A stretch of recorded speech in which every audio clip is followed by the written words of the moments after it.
En anglais, se présenter aux élections, ça se dit « running ». Et à quelques heures de la fin de la campagne présidentielle américaine, le moins qu'on puisse dire, c'est que les deux candidats sont en pleine course. Obama et Romney sont au coude à coude dans les sondages, alors ils multiplient les meetings. Le président sortant vient de parcourir 8000 km en 20 heures, idem pour son adversaire républicain qui a visité hier pas moins de 5 États.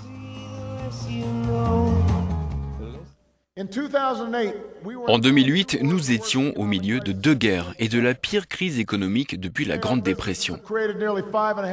À ce jour, nos entreprises ont créé près de 5,5 millions de nouveaux emplois. L'industrie automobile est de retour. La guerre en Irak est terminée. Al-Qaïda est en déroute. Oussama Ben Laden est mort.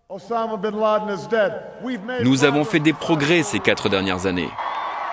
Hier, Barack Obama a été interrompu en plein discours par un militant anti-avortement. Ce n'est pas la première fois qu'un meeting du candidat démocrate est ainsi perturbé par des activistes. Romney, lui, a joué sur ses points forts. En résumé, j'ai réussi dans le business et dans mon État, je peux donc réussir à la Maison-Blanche. Le président Obama a promis le changement, mais il a échoué. Moi, j'ai prouvé que je pouvais réussir. J'ai bâti une entreprise, j'en ai sauvé une autre, j'ai tiré d'affaire les JO d'hiver de Salt Lake City, j'ai remis le Massachusetts dans le vert en y relançant l'emploi et en y baissant les impôts. Voilà pourquoi je me présente à cette élection, parce que je sais comment changer le destin de cette nation.